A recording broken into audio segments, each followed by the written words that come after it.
Hey guys, this is Connor at Conquest HP, and this is starting big with nutrition, which is the common approach.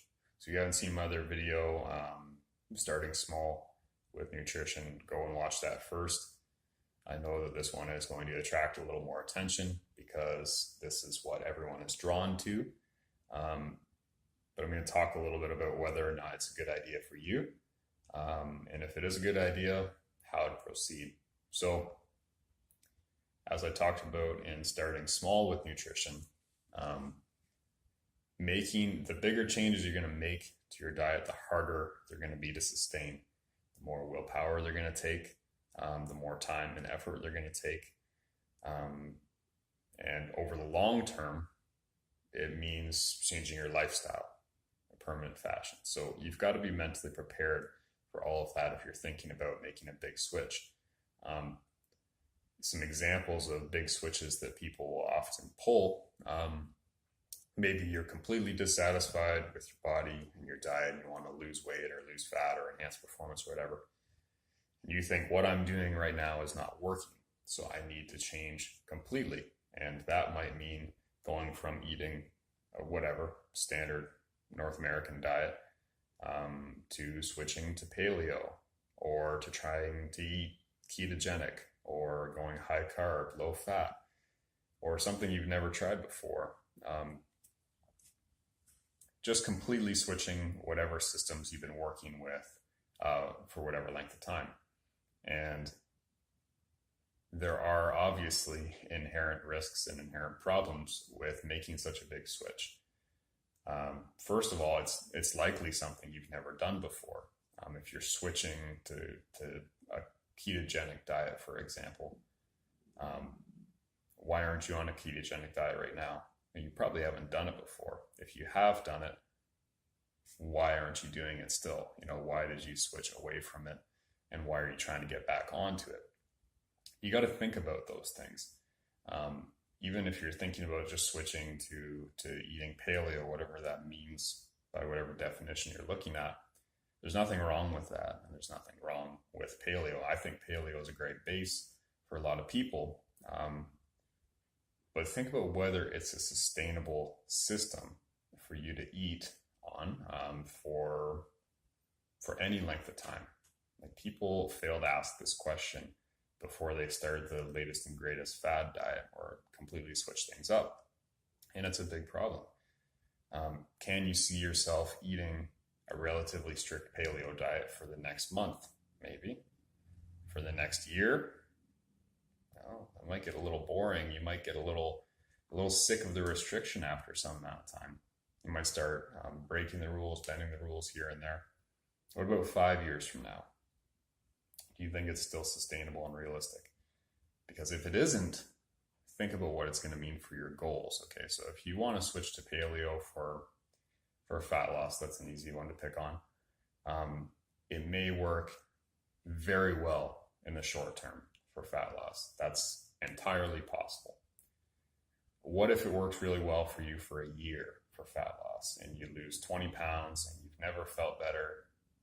But somewhere around that year mark, you're pretty happy with it, but you're starting to think, you know what, I look all right now. And this paleo thing is really restrictive. I think I want to open it up a little bit to include some more foods that I used to like. What is that going to lead you to at the 2-year mark? Are you still going to be strict paleo? Are you still going to be down 20 pounds? Or are you slowly going to revert to your old lifestyle, to the foods that you like, and to the body you used to have? Like, that's a legitimate concern. Okay, if you live with the body you want for 6 months at a time, and then you take 2 years off where you hate the body you have and you're not happy with your diet, not happy with your gym routine, what good does that do anyone? So think about if it's actually sustainable.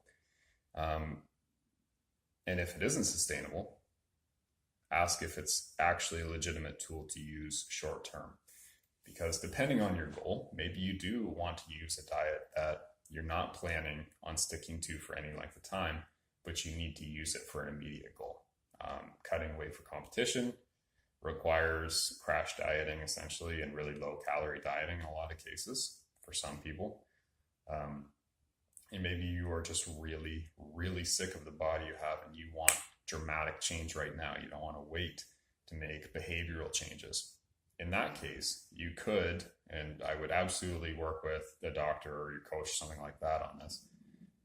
You could work on what someone might consider a crash diet or a lower calorie diet, because that is where you're going to get the fastest results.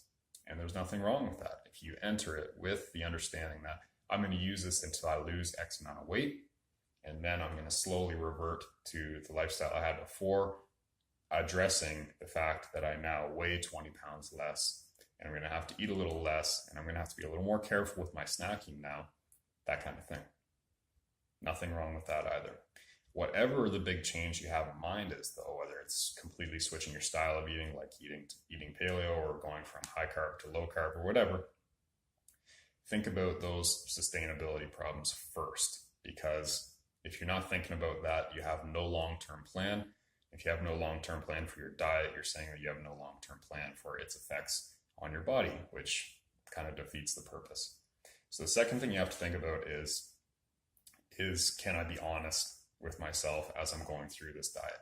So there's a sustainability part, which you have to definitely be honest about. But beyond that,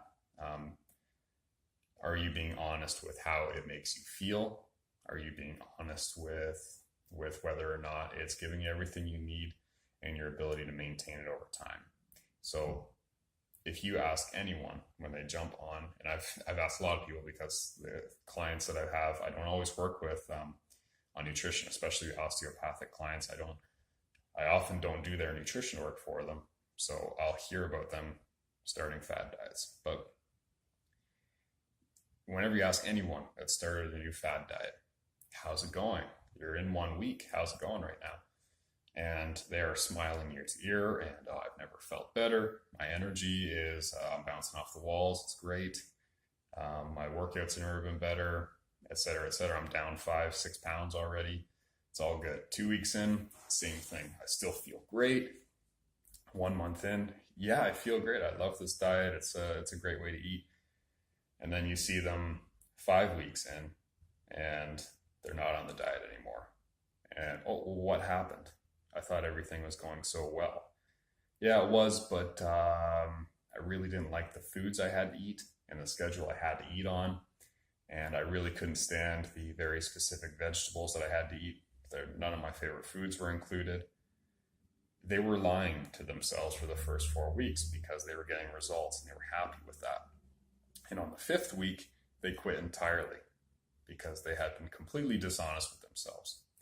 So again, defeats the purpose. Okay, so you have to be honest. As you're eating, as you're going through this big change, do you see red flags that are eventually going to have you just jump off the diet entirely or binge and completely need to take a break from dieting? Because if you are seeing those red flags, you need to address them as they pop up.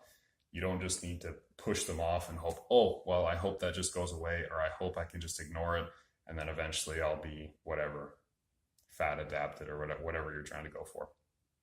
So honesty first. And one of the best ways to work on that honesty is to have some accountability, as works best if you're working with a coach, because you can talk. You can talk about what you're actually going through, how you're feeling on that. You can both look at your numbers if you're tracking your macros, that kind of thing. And you can talk pretty openly about the objective things right in front of you.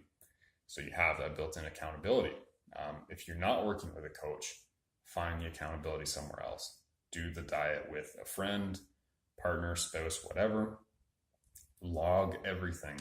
Even if you're not tracking your macronutrients, start keeping a food journal where you're logging, well, here's what I'm eating, breakfast, lunch, and dinner. Here's how I feel. Honestly, again, don't write, I'm feeling great, my energy's awesome. If you're actually kind of hungry, or if you actually hate the foods that you're eating, write down what you're actually thinking. Because then the next day you can flip back a page and look at your remarks from the day before and say, oh, you know what, that's looking like a problem right there. That's something I might have to address. It keeps you accountable because all the information's in front of you. If you can keep it even slightly objective, you'll be further ahead. So build accountability into your big change in some way. Adding a partner, adding a spouse that's going to do it with you, adding a coach, always a good idea, or just tracking and monitoring everything objectively on your own. And apart from that, you can make these big changes.